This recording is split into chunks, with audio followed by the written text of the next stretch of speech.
So I am in Miami. I'm actually in Edgewater on Friday night of Miami Music Week 2017. And I am particularly blessed to be having a bedside conversation. Yeah, with two epic DJs. This duo, Deep Therapy, they have been around for a hot second. They are radio personalities. They are techno revolutionaries and a very important part of the South Florida scene. They know a lot about the history of the South Florida scene. They help create it. So I'd like to introduce you to my very dear friends and inspired artists. This is Jay Lara and Dan Palomi. And, Palomini. Hey. Deep Therapy. Jameson. Hi, guys. You want to say hi? Hi, everybody. Thanks for chilling with us. Thanks for having us, Leah. It's awesome that you put this together and everybody out there. So, so it's Miami Music Week. It is Miami Music Week. We got a lot Ultra of coming up. Ultra coming up. A lot of awesome things. Ultra. I think one of the cool things that's happening right now is just the podcast situation and people like kind of showing local artists, that are international artists just because of podcasts and what that means in Miami. So, Leah, I mean, you're all kind of like feather in your hat too. So thanks for bringing that together. I don't know where to start. Let's go back to the beginning. Each of you guys tell me, like, living down here, what was like your earliest moment where it was like, oh shit, electronic, oh god, techno, oh, like this is my thing, like it's a passion of mine. Like, tell me about how Florida ties in with that. It's kind of ties in. Dan and I had our own separate stories before we met, but when our stories tied together, we did something that we couldn't do by ourselves. But wait, I want to know first, each year separate, and then when you guys came together. Okay. So I started way before Dan. I'm a bit older, but we met up and kind of like teamed up in college radio, FAUL radio. Before that, though, I spent I cut my teeth in Miami, and I was involved with. How old were you? We're going by like 18 years old. Yeah. I was cutting my teeth with like clubs like Shadow Lounge and Liquid and all those types of things, like these really epic kind of like iconic clubs absolutely here, and just chasing a sound and just kind of like just wanting to do more with music. You're just pushing, music pushes you forward sometimes instead of you pushing music forward. So music pushed me forward for a lot of years. Go back like before electronic then, like this is I guess a qualifying question. What were your early influences like in childhood or in like adolescence of styles of music that pushed you towards electronic? The earliest I can remember can be the years of like listening on tapes of like Kid and Play or Guns N' Roses or Poison, just all that, and later on listening to like Rage Against the Machine or listening to things like that. Just always looking for sounds that would kind of like not just like just not like you would hear it, but would inspire you to like want to feel something, and that culminated pretty easily with electronic music at a certain point in time. Well, for me, it was actually the 90s house-esque scene, a little bit more commercial. But, my parents are always into electronic music, actually. Yeah, so for me, that was kind of the influence. And so when I was a kid, high school and whatnot, I would just spend time in the record stores and just be digging through different vinyl and trying to find cool things. We had a local record store in South Florida that just had all these amazing things, and I'd be digging through it. What was it called? I don't remember. Maybe. What area was it in? It was maybe Peaches, maybe, but. Peaches, where the Hustler store is now. Yeah. Yeah, that's an icon. So, just spend a lot of time going through there and looking for records. And then when I got into college, I guess this is where this kind of ties in, meeting Jay, but I didn't know how to DJ, and just spending time and dropping some of those records on the actual players and just starting to mix some beats together. Your collection. Yeah, exactly. And hearing the beats come together, that's kind of what paved the road for me. Yeah. So what was, I guess we're going back to where we started collaborating together back in college. We both had our individual college radio shows. His was what college did you guys meet in? Florida Atlantic University's FIU. Al Radio. FAU. FAU. Yeah. That's where my sister went. Okay, FIU. So we each had our own shows, and I think I did my show on Saturday nights, and you were doing yours during the week. And interestingly enough, we had an opportunity to kind of come together. We'd always kind of worked as a station close with Ultra Music Festival, and Wait, go back.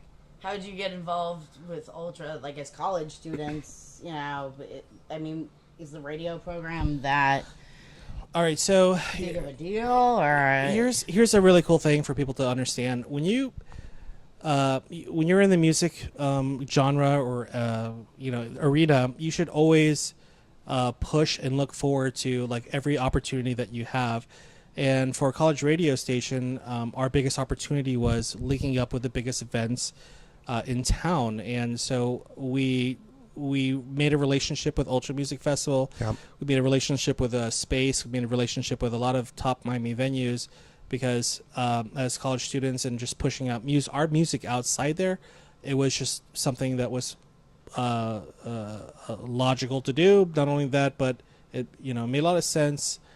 well, it's logical to you guys, but it's a hot tip to share with people because a lot of people wouldn't even think about that.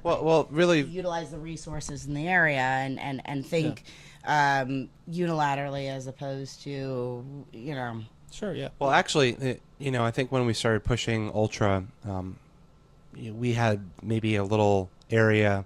We dragged speakers out, and we just kind of threw these underground dance events on the campus. And we printed out flyers, we gave out flyers, we created our own events, and we were like, hey, so we started doing some Ultra ticket giveaways, and we promoted to the students on campus, and the students had never heard of Ultra Music Festival, let alone what year was that? maybe 2005, So 2006. a lot of people hadn't heard about Ultra. Like you look at Ultra now, there are things like Monterey or Coachella in the United States, but Ultra, for electronic in the United States, is the be-all, end-all. It's the center vortex of electronic music. And last year, what did they top out at 245, 250,000? Which there are festivals that hit 1 million. Yeah. But in terms of the whole week of Miami Music Week and then conference as well, it really and Miami brings that and Art Basel on the art side too. These are the two biggest weeks in the United States for a lot of the creatives that are on the cutting edge of these transformational festivals that bring people together. I think when we started it off, people didn't know what Ultra Music Festival was. They hadn't heard of it. Yeah, it was on the beach, but by the time we were getting the word out about the festival, so a bunch of the college students, they were like, what is this music? They came to our events and they had never heard like a dance beat, an underground beat, and I think one of the ones we had this artist who was just painting this picture live to the music, and it was something that I think the college kid I had never experienced. I was more the veteran then. I came to the station with a lot of experience.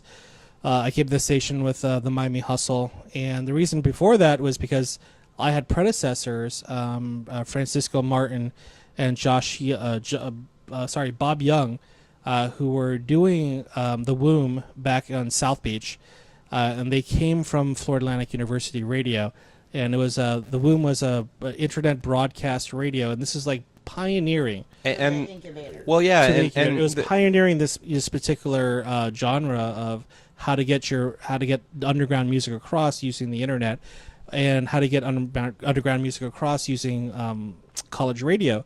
So that inspired me to kind of like put out a signal in Boca Raton how can we coalesce this thing and kind of like perfect this. When I went up to FAU, it was great meeting Dan and Josh Weatherington and AJ Flores and all these people, a lot of Yeah. people that today are still important. and Josh, yeah. he would do his thing. He had this show called the Positive Progression Sessions. And he did like a progressive house show. Right. And So it was like when I got up there, it was like a wave that was being surfed instead of there was nothing being created, but there was a wave already swelling and people were just dropping in on this wave called electronic music, and the vinyl was already bought, people were already interested, people were knowledgeable about it, and somewhere in this arena, Dan and I obviously became friends, and then we started talking about collaborations later on after that.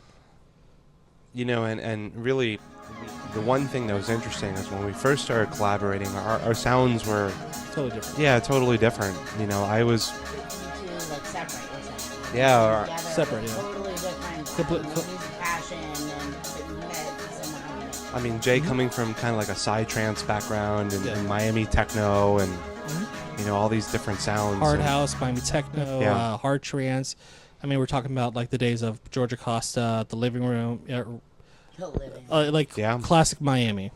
All So that. for me, I always had a little bit of the lighter House. sound, housey sound, the progressive sound, and Jay would, and still does come in with the deep, pounding, just more, I would say experimental, driving, eclectic.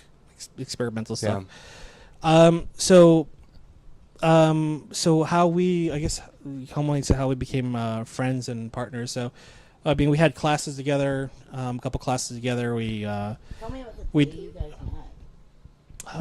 Yeah, I'm not. I can't even You don't remember that. Well, we Or like one pivotal moment, like when you guys early on that you were like, oh shit. So- like there's a partnership here. So what the deal was, I became the program director for Florida Atlantic University. Dan was always the engineer. Yep. So Ran the station. we definitely respected Yeah. each other. We liked each other. We had mutual friends, and there was a point where Ultra actually became a pivotal part of everything here, and we instead like of competing with each other, we decided to say, well, what would happen if we just both joined teams, Yep. got the booking together, and that actually culminated in not only like a few Ultra bookings, but also international broadcasts on XM radio. Yeah. Nice with a early satellite. Yeah, Yeah. So we did Sirius XM, but when we came together for Ultra, Oh yeah, because they broadcast the Ultra station on the Yeah, local so we- station every year on XM to this day. we had done UMF radio on XM, but we basically got our stuff together and we wanted to create just the most amazing set. Yeah, I mean I mean, guys, I mean, I'll tell you what, this is before Tractor, this is before Serato. I mean, we really spent hours and hours and hours perfecting a particular set, and the person that was going to give us a thumbs up on whether the set had the worthiness, was it world-class set or was it something that you'd want to broadcast, we got the thumbs up. And we did, and it was an exciting moment. We were showcased along with Infected Mushroom, and that was definitely a feather in our cap at the time. Nice. But going back to why Dan and I stuck as a duo, it's pretty interesting, and we just kind of said that we kind of came from different worlds musically a little bit. I played dance floors before, and I kind of had like this reaction on the dance floor, and I've seen him do a dance floor and see how his reaction got. But there was a booking we got in Fort Lauderdale together, where we played as a duo for the first time, and we were like, well, what's Where? I think it was Euro Club Euro. Yeah, it might have been Club Yeah, Euro. Club- Eggs a days, Euro. It was Euro, yeah. And all of a sudden it was like, okay, so if he drops something really danceable and I drop something that could be in my mind experimental or hard or crazy, and then for this first time, we're like, well, people are dancing, but they're staying. So it was a your sound. It's like chasing the rabbit down the rabbit hole. You guys, it's like there's like this high, and then there's a complementary, like the drop. It's almost like an infinity sign. It's like this weaving, which is what I love. I mean, I've gotten down to many of their sets. Like, I'm like, oh, yeah, Dan, Jay. They're in Miami, and they come into Broward. I'm like, oh, fuck it, I'm there. So, yeah. Actually, that booking, Jay would go and kind of go on the experimental route. And the nice thing is we kind of balance each other out. It's a balance, yeah. Yeah. We don't ever go really too experimental or too high. It's right. So those are the early days. Now we, if you guys are ever thinking about being in a duo, communication is like so important. It's extremely important. Yeah. Because when if you see us go to work, you just went way deep. Because that doesn't have to just be a DJ. Like in life, if you're ever thinking about being a duo anywhere with anybody, communication is key. That's it. Business partners, right? Family members, lovers, artistic partners. It doesn't matter. Right. Communication is key. Number one. Right. Yeah. So so we'll just spend hours just listening to tracks together and kind of saying, this track is awesome. I love this track, or maybe Jay hears a track and he loves a track, and I'm like, maybe not. So what happened to, like, after years and years of doing that, we kind of developed a sound. And now we understand, well, is this our sound or is this not our sound? And now when people hear a deep therapy set, they feel like it's a deep therapy set, but there's not like that, my way or your. It's like there's a certain element to it. There's an element to it. I would say musicality is a big part of that element. Like a range of sounds. Yeah. And that just comes from two guys that came from different spectrums and agree on tracks that are really fucking dope. Well, I think truthfully, the thing is, you could go to so many clubs and you could hear that same track over and over. I mean, and not to say that Miami has a certain sound, and sometimes it can be a bit repetitive and all these things. Yeah. Something that we always when we what area of town you're into is I'm in Midtown, I'm in South Beach, I'm in Wynwood. I know what I'm going to hear. Exactly, and one of the things that we try to do is when we listen to a track, we're like, what's special and unique about this track? And if there isn't something special or unique about the track, we're not going to play it. Right. So I mean, if you're asking, okay, so these guys get along swell, and what have they done? So we were we were residents at Treehouse Miami. For a few years. Residents at Space Miami. You guys have seen the other parts of the podcast from this week. Alexander Zinn also has done work with Treehouse. He's a buddy. We're all family. Great guy, Zinn's awesome. Go ahead. I mean, Pickle Ultra Music Festival. I mean, there's really, our partnership has really brought us to some really cool music. Brings you to cool places. So if you want to, and cool people, you get to meet some of the most amazing people. Art really people. brings you to some really cool places in general. And that's kind of like the journey we've been on. As far as who we are, I mean, we're just kind of like personally, if you meet us, kind of just like guys. Just come up, laid back, say hi. Logical, down to earth, chill guys that you've met. We're guys who like to mix records together. We like to produce music, of course. I spent years in a band, so I'm kind of a band geek kind of guy.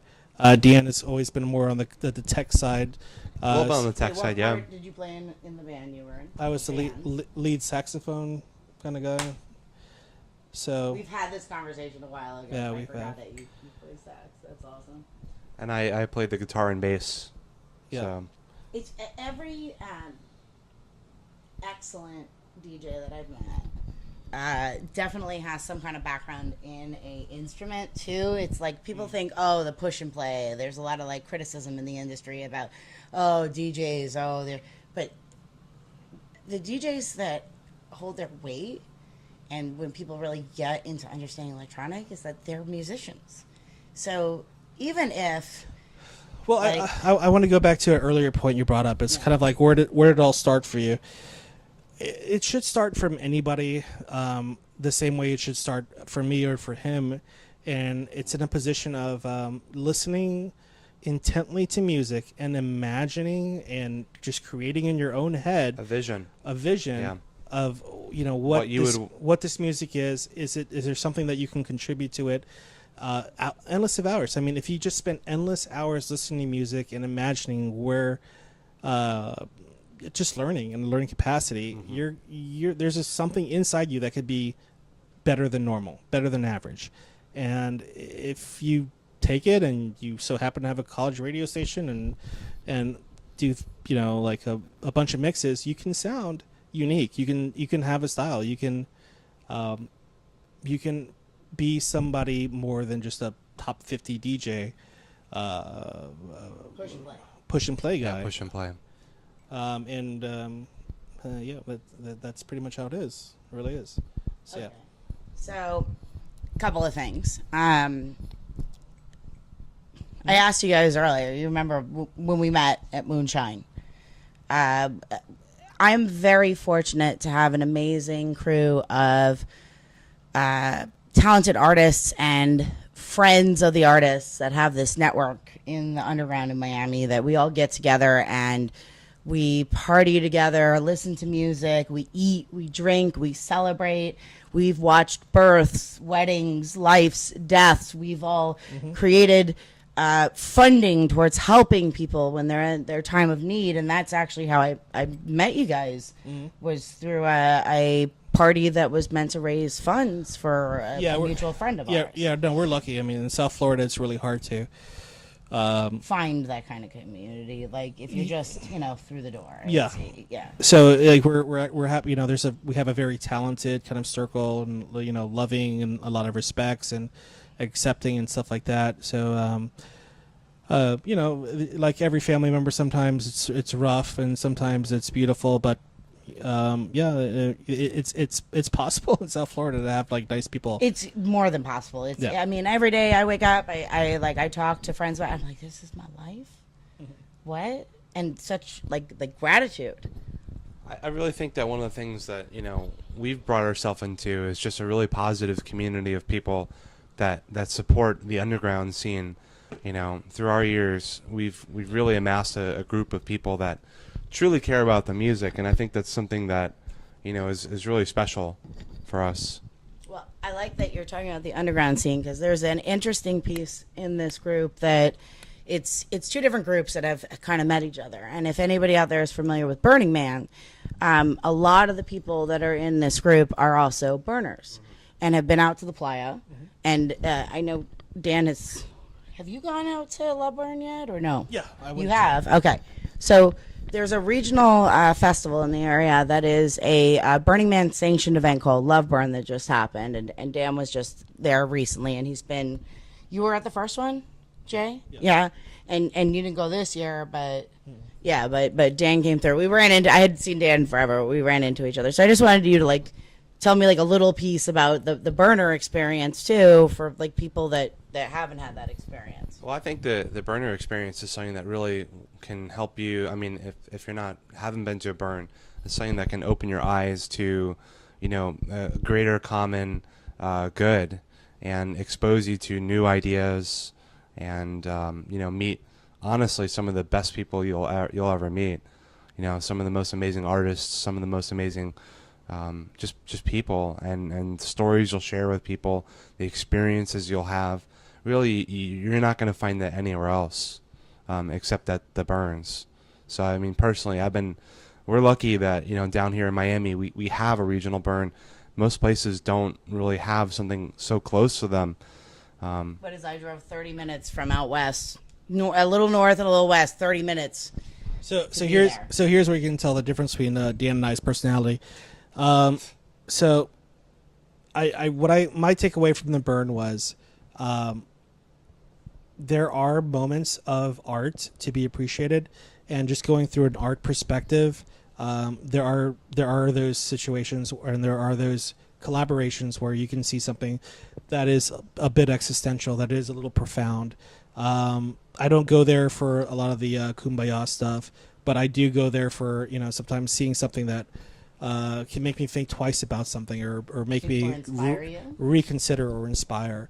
And they do that occasionally. And what I like to share about with Dan is the camping aspect too. You know, you get to kind of just like You're living with these people. For a couple days. do stuff with your buddy, like cook beans on a grill or some shit like that you don't normally do, but there you are doing it, and sunrise is coming in, and you party on and drink some more. Or something I think like another thing that's amazing is, you know, providing music back to the community, and being able to really, you know, show our flavor of music back to the group as something go that back, like CJ is talking about, like cooking beans with your buddy, but you were like on a beach in Miami with some of the DJs that play Space and Ultra, and there's $30,000 worth of equipment, and they're plugging in as the sun is coming up, playing these sets that you would usually pay $30 to get through the door at a club to listen to.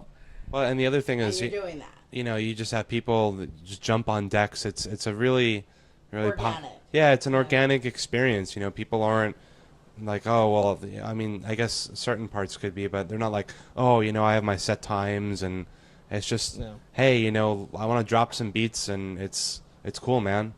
Yeah. Yeah, So yeah. We don't typically see things as like,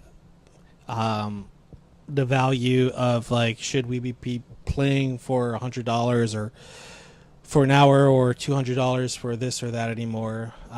but still, everybody's got to eat, pay their bills. You have to be appreciated for what you put out there. Well, of course, there's that aspect to it, but you know, it's more important to share the music you love with people and have them, you know, to me, it's a lot more important to see somebody smile and actually dance, and you know, at the end of your set, they come up to you and say, wow, you know, that was like amazing. I had such a good time. You know, I want what are you, what you know, what's your DJ name? Who are you guys? You know, I saw you in the lineup. I didn't really pay attention, but your set was so amazing. To me, that's way more important than, you know, here, kid, you know, here's $100, here's a couple $100. You know, that's yeah. that's No, gravy, Dan, but no, yeah. Dan's played that a few times by himself, and he's had really great results. And we played together like, I mean, some of the top gigs of our lives. I mean, we've, you know, just aimed to please. You know, if we're like very critical on ourselves, as a matter. I mean, Jesus Must Christ. do well with the ladies if you aim to please. I mean, A little levity to the situation. you know, you know, it's funny that you bring that up, but I brought up the ladies. Jace, like, let's talk about that. no, there really is. There's kind of, you know, there's a lot of misconception. I guess that DJs are just like they hook up a lot. What we do, I mean, and trust me, we've had dance floors, hundreds of people, and there's been people like, you know, kind of like suffocating the DJ booth, but it's never, it doesn't, real DJs don't You're do not really- that. It's never been about that. honestly, you're not. By the way, I'm being sarcastic. I like busting their balls. No, it's true. These It's- guys are like really just family, down to earth, amazing. The thing that It's you'll, true. A lot of people think, oh, make it rain, being a DJ, and you know, but you guys are. the thing that you're going to walk away from, every single time, especially for an extended amount of time, and, you know, say if your name wasn't a marquee or something like that, is if you really felt that you moved the dance floor, if you felt that you moved somebody, if you felt like you did something above and beyond the expectations were, and when you accomplish that, and you feel that, you know, there's, you know, either we'd be like analyzing something over Denny's, or, you know, I hope that's not horrible or something, but eating an omelet at Denny's 5 a.m. at 5 5 a.m. a.m., after the 6 gig, a.m. and just kind of like critiquing exactly our performance. And, you know, that the payoff really is exactly how excited people got. I mean, did we do everything we could do, given the importance of the position you put us in? You gave us a position. You put us in front of these people who came out. They paid their money. They wanted to come out, dance all night, be inspired, you know, have their muse, and Let go. A lot of these people go out and let they're go. like, And that's, they're like, oh, I need a break from everything. It's a and- fantasy. and it's your job. It's your job to show them something unique and something that they can really go off on. And if you're not doing that, you know, what the fuck are you doing? You know, Exactly. And you know, honestly, sometimes we'll have people come back, you know, many months later and be like, you know, oh, I heard you play at this place, or years later, you know, I remember you set back from that place, and you know, it's just awesome to hear people say that, and it's like, That you kinda know, impact. yeah, that kind of impact, you know, oh, you know, this night really made it for me, and to me, that's what being a DJ is about. And actually, back to what you're saying about, you know, some of the DJ booths and whatnot. You know, yeah, there, you know, we see it. You know, there are some DJs in the scene that, you know, maybe are more interested in other aspects. But I think when you're really in the groove, you're focused on the music. You're focused on people dancing. You know, trying to pay attention to every aspect. I feel like you guys, all of you, tell a story. So, like, as on the other side, dancing, the most successful sets that I've experienced and I've lost myself in, you guys are you're losing yourselves too, and you're building this story, and it's everybody is engaged. It's like characters going through Narnia or going through the Lord of the Rings over Mordor. Like, it's like that kind of thing where it's like in a fantasy world, and everybody's going over the mountains, and there's that peak, that crescendo. And then there's just this release for everybody, and it changes people's lives, just like a good story does. well, that's the kind of the cool thing about you know, working with Dan for the past 10 years. Yeah. Is the fact that we've kind of like eliminated a lot of the things that we know are not going to work. We are very active storytellers in what we do, and we hone into that. And Well, there's actually something very analytical. You know, a lot of times, supremely analytical. yeah, a lot of times, you know, if we're going to a club and we're not playing, you know, we're kind of standing off to the side and just kind of analyzing and listening and Playing, you know, and seeing what's going on. Yeah. Yeah, you learn the same way. absolutely. Yeah. So, I want to And tie everything back in. and I'll say this: our relevance in the Miami scene, it's really hard to get known in the Miami scene. Our relevance has actually been set by set, and I think this work ethic that we've always brought in, and it's not unique. What is unique is just caring about it so much that you make it better than anybody else because you really focus on making the best thing happen possible, both inwards and outwards. And that's, I think that we did that a little earlier on than most people, but we did that. That's it. So, again, tying back in, I'll give you guys a little breakdown. Last year at Ultra, I had the pleasure of being with Jay and his partner in crime, Cherie, and another friend of ours at Ultra on Sunday. And Jay had not been to Ultra in a minute, right? Since we played, or since we I think maybe 4 or 5 years before that. Yeah. So he was, but like, you know, you've been there, done that, and he's like, all right, fine, we're going. So he needed like a little like chill time. We were over by if you guys know, you've been the Resistance stage, the Spider, which was an epic stage set. That was a great time. But we'd leave Jay out on this hill, and me and Sheree and our friend, we go dance for a while. We go to there's a bunch of other stages, and we come back, and it's the end of Ultra. And all of a sudden, Jay comes back from the dead, and he comes up behind me, and to this day, I tell people this story all the time. And I hear him behind me go, "This just in, techno is back, and Ultra is epic again." And it rings true to my head. We're a 2 days short of a year later. And it was like the words that haunt me to this day. So on both of your sides, to wrap this up, I want to know a year later, techno is back. Yes. And there are some people in our scene that are like, well, what now? Because no, techno is going to go away. Like, obviously, it's like, it's done. You know, like it's a little bit of pretension where it's like, well, now it's happening, so we shouldn't be interested in it. So what is the next thing? A year, 5 years, 10 years from now, where are we going with this? What is the end game? Or maybe there's never an end game, but what is what would you like to see or experience? So one of my favorite things about this music that kind of brought me in the beginning years was the fact that, you know, master musicians are always cooking a new sound somewhere on this planet, and we're gonna find about it. Maybe not the first, but we'll catch the wave.